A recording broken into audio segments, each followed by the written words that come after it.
Convince नहीं कर सकते हो तो कंफ्यूज करो।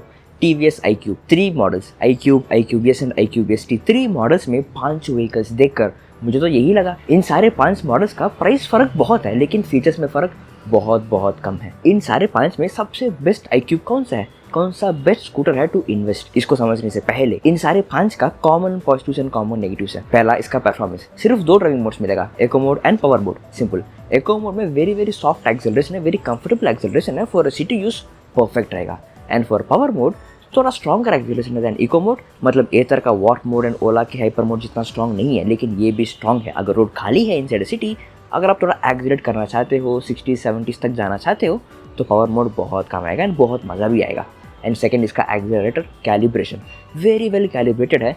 हल्का सा भी स्पीड को एडजस्ट करना है तो आराम से कर सकते हो, very predictable and very controllable acceleration है। तीसरा, इसका brakes, front disc brakes and rear drum brakes. इसके ब्रेक्स के साथ बहुत बड़ी नुकसानी है, उसके बारे में इसी वीडियो में थोड़ी देर में बताऊंगा। नेक्स्ट, इसमें मैनुअल ऑटो होल्ड भी है। ब्रेक लेवर के पास एक छोटा सा नॉब रहेगा, उसको लगाते ही ऑटो होल्ड हो जाएगा, लेकिन अगर एक्सीलरेटर लगाओगे तो गाड़ी चलेगा, मतलब ट्रैफिक जाम्स में, स्लोप्स में थोड़ी बहुत काम आ सकता है। नेक्स्ट, इसका regeneration, costing regeneration and manual regeneration.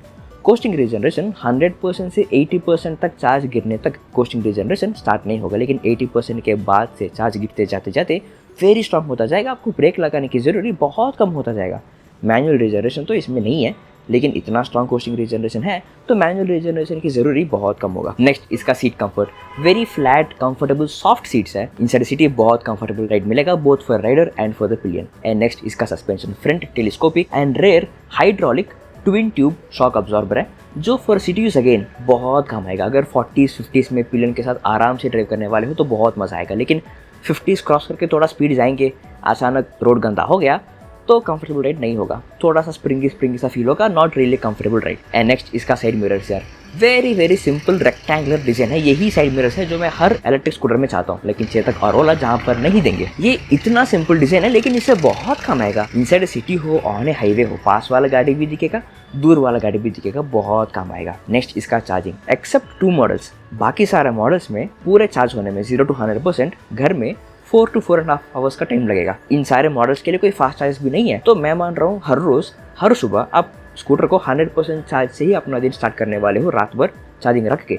अगर वैसा है तो 4 आवर्स में हो, 3 आवर्स में बैटरी फुल हो, ज़्यादा फर्क नहीं पड़ेगा, है ना। पॉजिटिव्स कॉमन रहना ठीक है, लेकिन इन सारे 5 मॉडल्स में नेगेटिव्स भी कॉमन है। पहला, इसका सर्विस। मैंने जितना टीवीएस iQube कस्टमर से बात किया, फीडबैक ये मिला कि सर्विस उतना अच्छा नहीं है। अगर आपके पास टीवीएस iQube है, आपका एक्सपीरियंस कैसा रहा आप जरा नीचे कमेंट्स में बता देना। नेक्स्ट, इसका ब्रेक्स, फ्रंट डिस्क ब्रेक है, रेयर ड्रम ब्रेक है। अब सिटी के अंदर जाने लायक ओला S1 एयर, एथर, रिश्ता, इन गाड़ियों में रेयर ड्रम ब्रेक देने का मोस्ट इंपॉर्टेंट रीजन ये है कि इसमें कोस्टिंग रीजनरेशन स्ट्रॉन्ग है। फिर भी इन दोनों गाड़ियों में रेयर ड्रम ब्रेक थोड़ा स्ट्रॉन्ग रहेगा, ताकि आप ट्रैफिक जाम्स में ब्रेक लगा सकते हो। बिकॉज ट्रैफिक जाम्स में एक बम्पर टू बम्पर ट्रैफिक में जब एक्सीलरेट करके ब्रेक बार बार मारते रहना पड़ेगा, वहाँ पर कोस्टिंग रीजनरेशन नहीं होगा, वहाँ पर आपको ब्रेक की ज़रूरी होगा बार बार ब्रेक्स मारने का।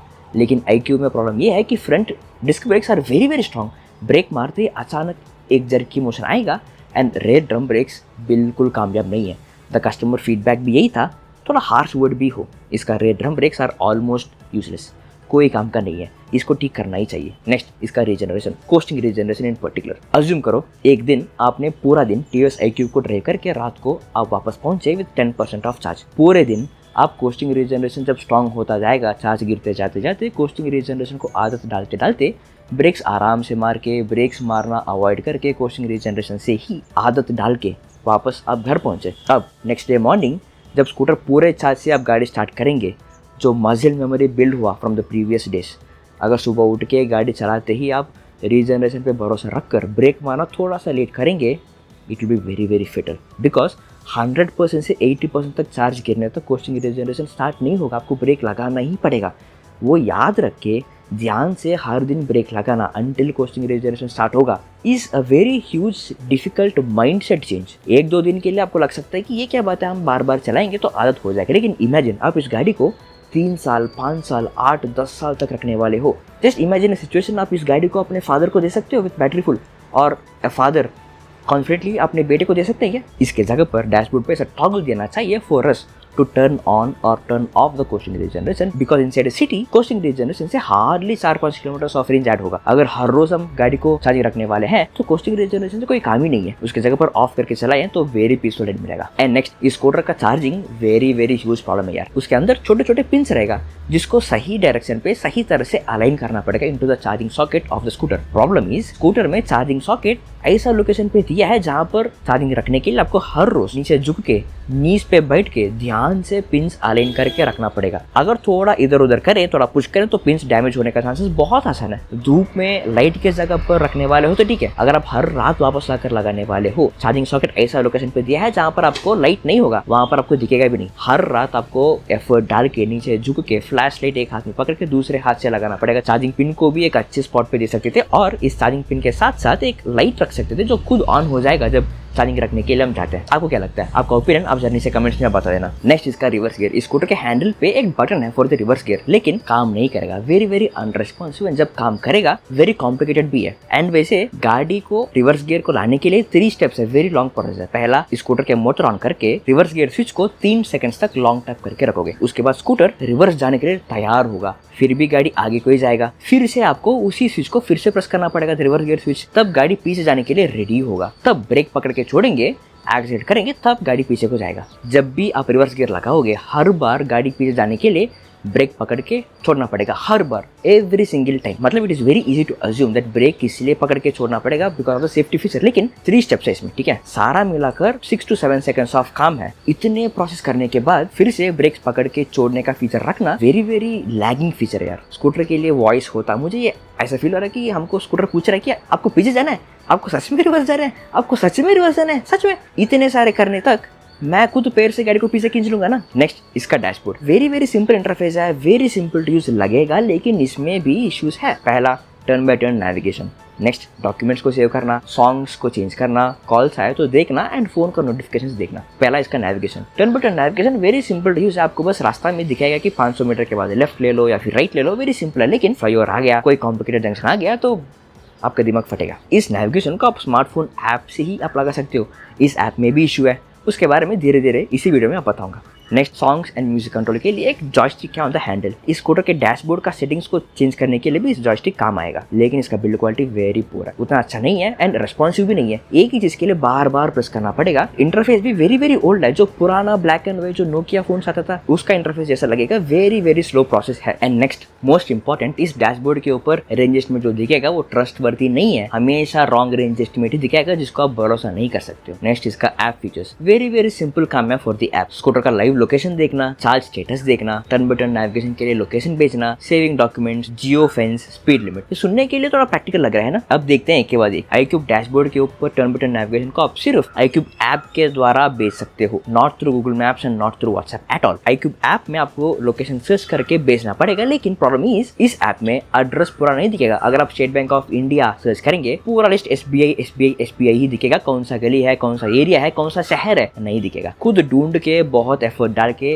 नेविगेशन लगाना पड़ेगा। नेविगेशन लगाकर बाय एनी चांस इस स्क्रीन से पीछे आ गया तो नेविगेशन हट जाएगा डैशबोर्ड के ऊपर भी। आपको नेविगेशन लगाकर ऐप को टच नहीं करने का। Next, saving documents. बहुत लॉन्ग प्रोसेस है। सिंगल डॉक्यूमेंट को डैशबोर्ड के ऊपर अपलोड करने के लिए 5-10 मिनट लगेगा। ऐप में पहले अपलोड करना पड़ेगा एंड ऐप स्कूटर दोनों पास जब रहेगा तब ब्लूटूथ के द्वारा फोन से डैशबोर्ड को डॉक्यूमेंट सेंड होगा। 5 से 10 मिनट लग जाएगा। Very long process. अब डॉक्यूमेंट 1 महीने में एक बार, 6 महीने में एक बार, जब कोई पुलिस रोकेंगे तब दिखेंगे ना। अगर फोटो ही दिखाने वाले हो, इतना एफर्ट डाल के डैशबोर्ड पे अपलोड करके दिखाने की जगह वही फोटो को फोन में तो दिखा सकते हैं आप। नेक्स्ट, इसका जियो फेंस। वेरी इंटरेस्टिंग फीचर है ऑन पेपर, मतलब ऑन द iQube ऐप एक पर्टिकुलर जियो बाउंड्री आप रख सकते हो। मतलब इस पर्टिकुलर जोग्राफिकल एरिया को आप क्रॉस करके जाएंगे, आपको इंटीमेट करने का आपने क्रॉस कर लिया। बहुत इंटरेस्टिंग है, लेकिन इस फीचर क्या काम आएगा मुझे समझ नहीं आया। It doesn't make sense at all. मानते हैं कि आपने एक फेंस लगाया, आपको एक नोटिफिकेशन आएगा कि आपने इस फेंस क्रॉस कर लिया। उससे आप क्या करने वाले हो? मानते हैं कि आपने इस फेंस इसलिए लगाया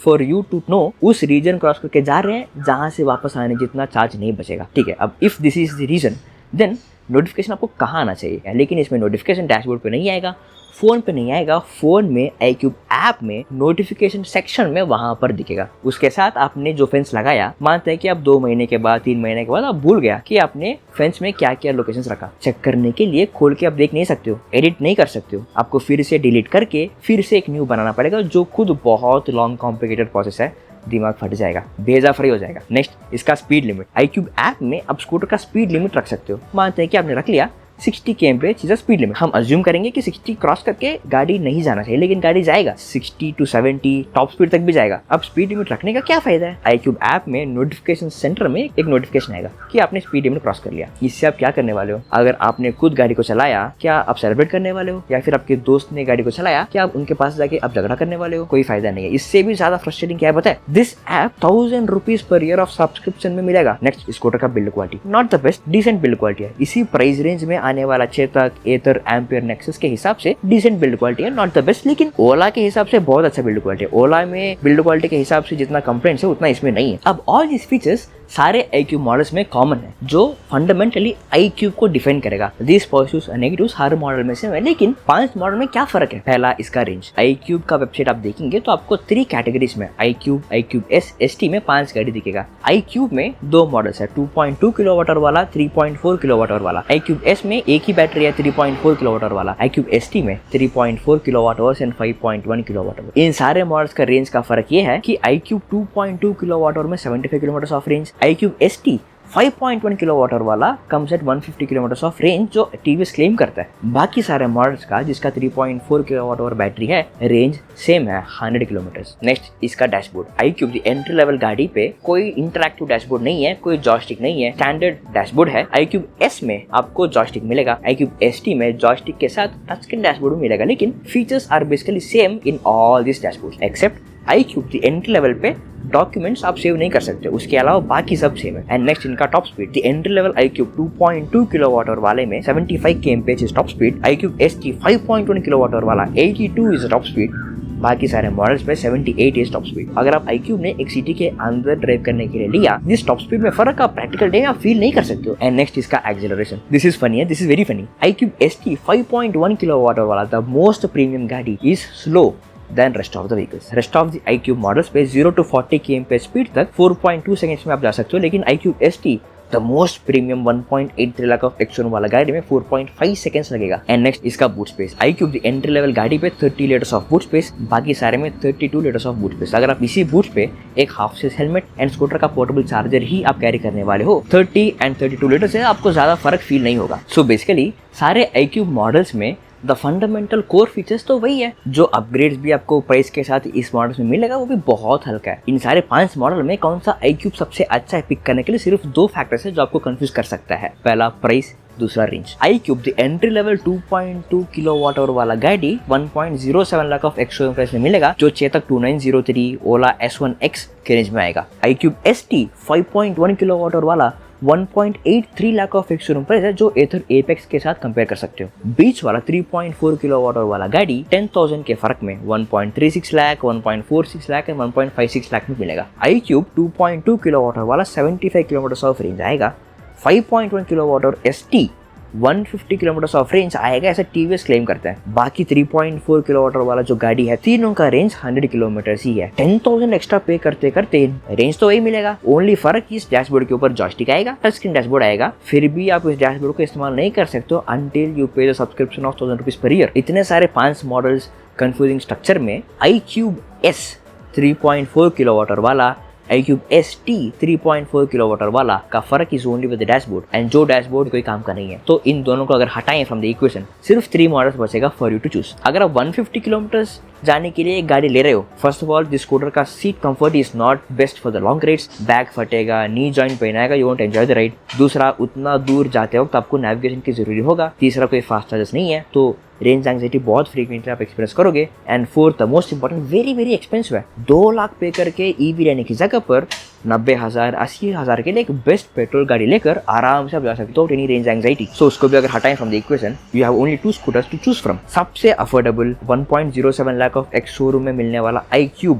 2.2 किलोवाट आवर वाला, iQube 3.4 किलोवाट आवर वाला, which comes with an extra रुपए 1.36 लाख जो 100 किलोमीटर का रेंज देगा। इन दोनों में आप कौन सा चूज करोगे?